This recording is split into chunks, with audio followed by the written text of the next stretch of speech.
When the only constant in life is change, you need to be ready. This is the Man-Made Survival Show. Hello everybody, my name is Jose Prado, Man-Made Survival. Thanks so much for coming back to the channel and watching this video. I greatly appreciate it because all this information is really important. Especially since we're talking about the possibility of going to war against China and Russia, which of course would be the beginning of World War III, because on our side would be all the NATO members. And all of that could be very devastating for the entire world, not just because of the nuclear weapons that could potentially be used, but because all the relationships all throughout the world will be broken. The global economy will be in shambles and, massive death. So that is why it's important for you to be prepared for something like that. But before I go any further, I want to remind you that this is video number 3 of the 3-part series that I'm doing. And if you have not watched the other 2, I highly recommend you do, because on the first one, we talk about how NATO is now acknowledging that China is a threat. So NATO is now going to be involved not only with Russia, but also with China. And there's a lot of people in the United States, or at least in the United States government, the Trump administration, talking about how China did an act of war by not telling the world about coronavirus while it was breaking out in China, because they see, or they think that it could have been, stopped before it went all throughout the world. So they're calling that an act of war. And not only that, but on top of that, they're trying to see if the coronavirus was created in a lab in Wuhan, which a few weeks ago, it was just a conspiracy, and now it's mainstream media.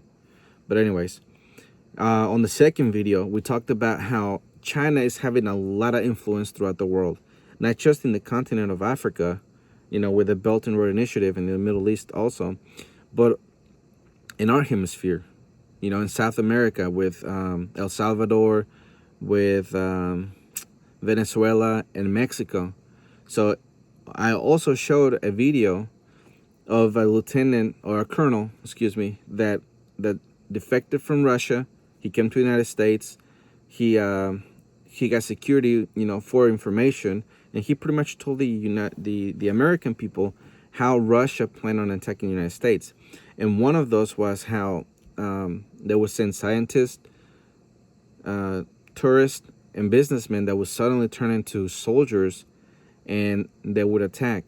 So with the same instance, if China has all this influence, which also Russia is in the same game, they could do the same thing, embed soldiers in those countries, and just wait for the day that they get ready for war, that they could march up to the United States on the southern border.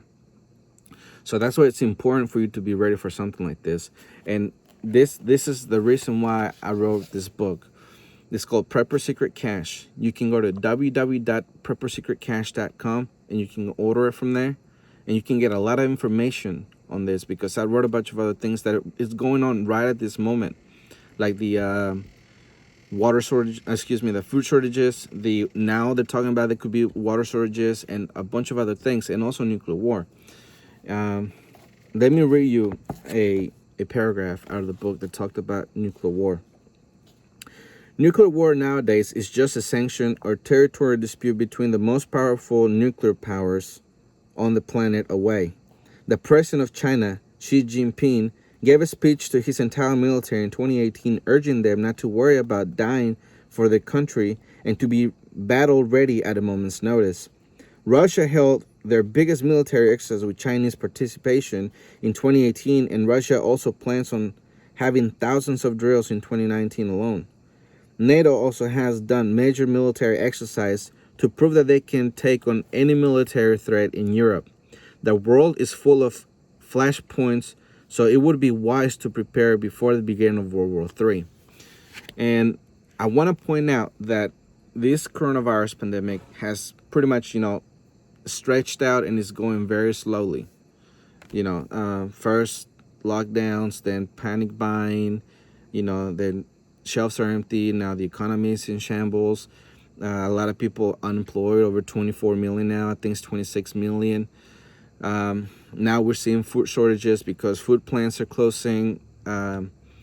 Farmers are having to kill their pigs and their cattle because they can't take them to the plants because they're closed. They're having to dump gallons and gallons of milk because schools are closed.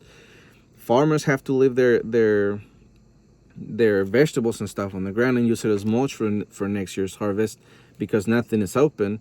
So, it's just a snowball effect that has been going on for months and months. Now, let's talk about a nuclear war. Like I said, if it's sudden, all those problems that we have seen going very slowly are going to be sudden. Nobody's going to go to work. We're going to be in a war-like state. And whatever you have at home is exactly what you're going to have to feed your family and to defend them. Because if we're invaded by China or Russia, then we're all at war, and it's gonna be, defend your country or die under the hands of the enemy. I don't know if you ever seen that movie, Red Dawn. I recommend you watch it. You can watch the old one with Patrick Swayze. You can watch the new one. I don't remember his name, but I remember him as Thor. Mea culpa. But the point is that you can watch movies like that and get an idea of how things would go down. But, of course, in reality, that would be sudden and would be very devastating. And if you're not prepared for something like that, you will fall under the hand of the enemy and either be killed or be a prisoner of war, or whatever they do. I mean, what would a communist country do? And Russia's communist too. So what would two communist countries do against the people of the United States, since we were pissing everybody off for very many years? But anyways, that's just a thought. Now, what we're talking about today, which is, I gave a teaser on the last video, is that what if everything that's going on is just a cover-up because we really want to go to war against China, not because of the virus, but because of oil. I know it sounds a little ridiculous. It might just, be out there. But let's just, give me a minute. The first headline I have for you is this one. China, not Iran, is the power to watch in Iraq. All right, so the article goes on to say, Iraq and China had quietly begun to deepen their relationship before this year. In 2015, Haider al-Abadi, Abdul Mahid's, I'm sorry if I butchered that, I'm sure I did, predecessor, took a state visit of his own to China, where the two sides concluded an agreement on strategic partnership. Iraqi oil exports to China jumped to approximately $20 billion last year, making Iraq the country's fourth largest supplier. All right, so China has to import a lot of energy. So if they're being buddies with Iraq, then, the United States should really pay attention. Let's not forget, we have gone to war over oil, right? And not too long ago, that's exactly what Trump pretty much bragged about. So I'm going to show you the video of what Trump said. Here it is. The president for the job they've done. Again, this has been thousands of years in the process between borders, between these countries and other countries that we're involved with 7,000 miles away. So we want to worry about our things. We're keeping the oil. We have the oil. The oil is secure. We left troops behind only for the oil. And I have to just finish by saying that the president and I we've been very good friends. We've been friends for a long time, almost from day one. And we understand each other's country. We understand where we're coming from. I understand the problems that they've had, including many people from Turkey being killed in the area that we're talking about. And he has to do something about that also. It's not a one-way street. So I just want to say it's a great honor to have you both, and thank you very much. Thank you. Thank you. All right, so pretty much you saw how Trump said that, we secure the oil in Syria and we're leaving the soldiers there, just to protect it. So pretty much that's what we're doing, right? We went to war pretty much over oil, and not just for Syria, but all throughout the Middle East. And now it's possible that China is, trying to get a piece of the pie. Now, let's not forget that China is doing the Belt and Road Initiative, which pretty much that connects the entire Middle East all the way up to Europe. And they're not only doing that there, they're doing it in 70 other countries, which is also they're doing the same thing in El Salvador and other places. And the way they do it is that they give out loans and they say, we'll build your infrastructure for you. And then that's how China can have a beachhead to where they can put troops and stuff. But anyways, now, the next headline that I have talks about pretty much the same thing, but goes more into detail. Here it is. China prepares to close oil deal of a lifetime in Iraq. This from Zero Hedge. Magnoon is a key focus in Iraq because it has so much oil that its very name in Arabic means insane. To signify the insane amount of oil that has always been present there, before the U.S. noticed that China was stealthily acting hand in glove with Russia to provide the money where the muscle had been put in place, the ever-fractious senior Iraqi politician had offered China a stunningly lucrative deal for the development of the Magnoon field, specifically, the terms of the deal were that China would obtain a 25-year contract, but one that would officially start 2 years after the signing date. This would allow China to recoup more profits on average per year and less upfront investment. All right, so they are making their move. Since China needs so much oil because there's over 1 billion people in China alone. I think it's like 1.6, 1.7, something like that. So that's a lot of people. That's a lot of energy. And of course, Russia is in the Middle East too because they were defending Syria. So I'm pretty sure you've followed that all through the past years. But anyways, that all boiled down to United States getting the oil field, right? So I just show you like Trump did. So we have gone to war. Now, the next headline kind of proves what I'm talking about because I want to point out that the original story came out in oilprice.com that I just gave you, that China prepares to close oil deal of a lifetime in Iraq. That was written on March 4th, 2020. The next headline was written 2 days later in southfront.org, and it says, U.S. confirms deployment of Patriot missiles in Iraq. The U.S. Central Command officially confirmed deployment of Patriot 8. Let me start over. The U.S. Central Command officially confirmed deployment of Patriot air defense system in Iraq. However, the United States announced that it will not provide, quote, status update as those systems come online, end quote, for security reasons. At least 2 Patriot batteries are now located at the U.S. military bases of Ain Assad and Erbil. 2 more Patriot batteries will reportedly be deployed soon. So I'm pretty sure that somehow the United States got the news 2 days later that they were, getting ready to sign this deal. But China was getting ready to sign this deal with Iraq. And the United States like, oh, heck no. And, they put more battery defense systems in Iraq, even though we were already there. But let's remember that in the beginning of January 2020, when we killed, it was General Qasem Soleimani, right? So when that happened, you remember that Iraq pretty much told the United States to get the heck out. I mean, of course, we weren't going anywhere, right? But the point is that Iraq don't want the United States there. So that's pretty much why they turned around and ran to China, which pretty much would be a stab in the back. But the point is that could be the possibility why we would go to war against China, because, they're really putting the best foot forward, China is, with the Belt and Road Initiative, and then taking the oil from this, from the Magnoon, I don't know, that pretty much the name means insane amount of oil there.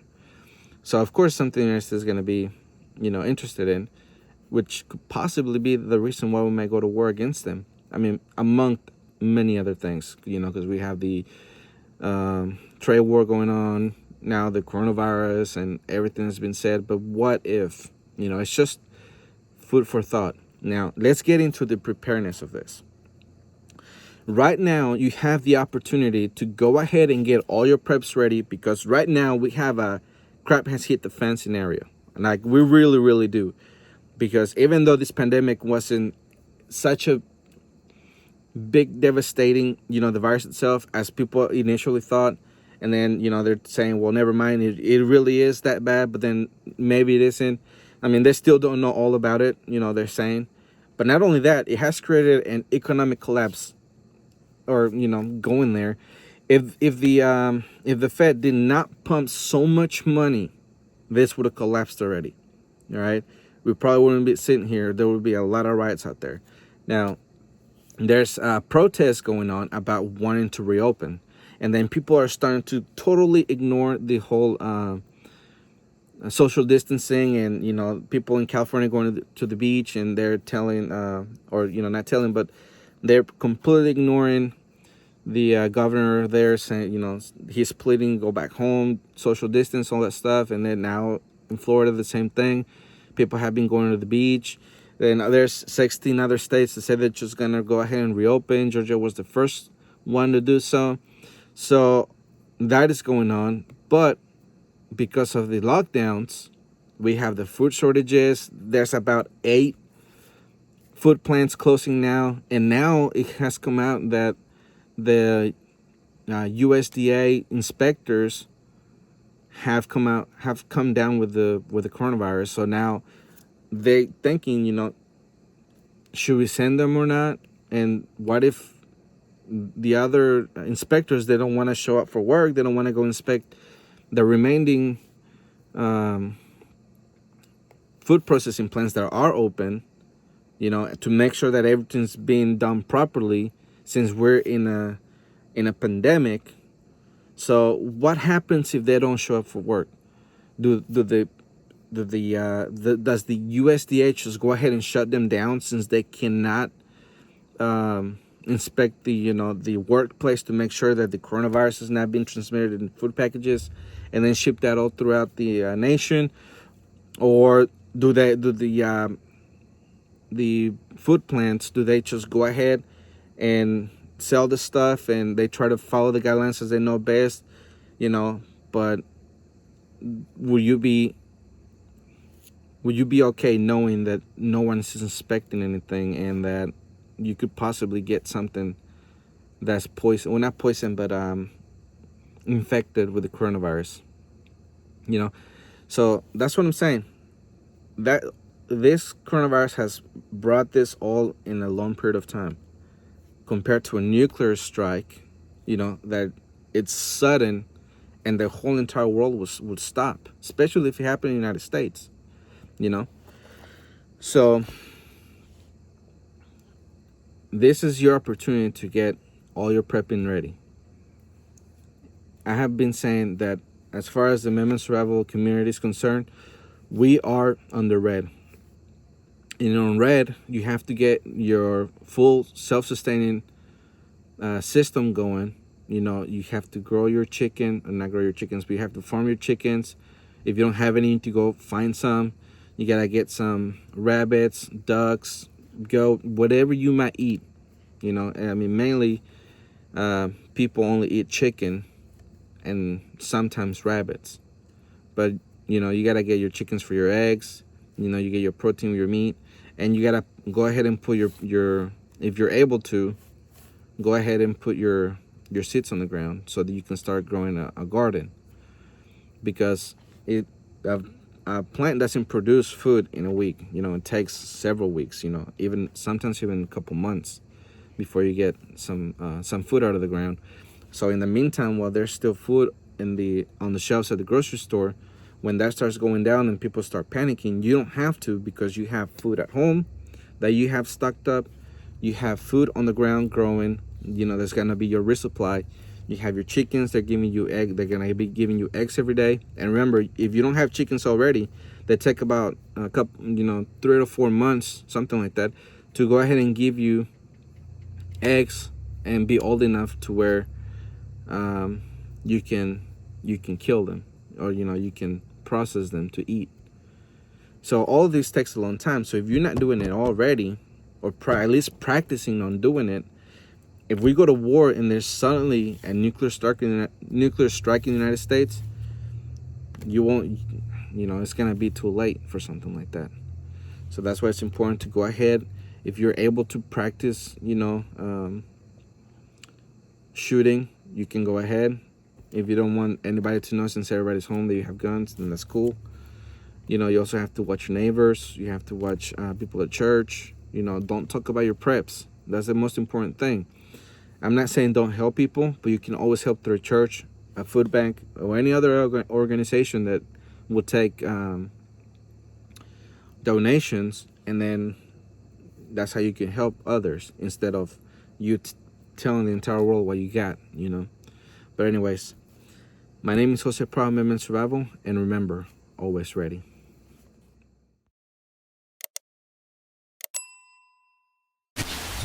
The Man-Made Survival Show.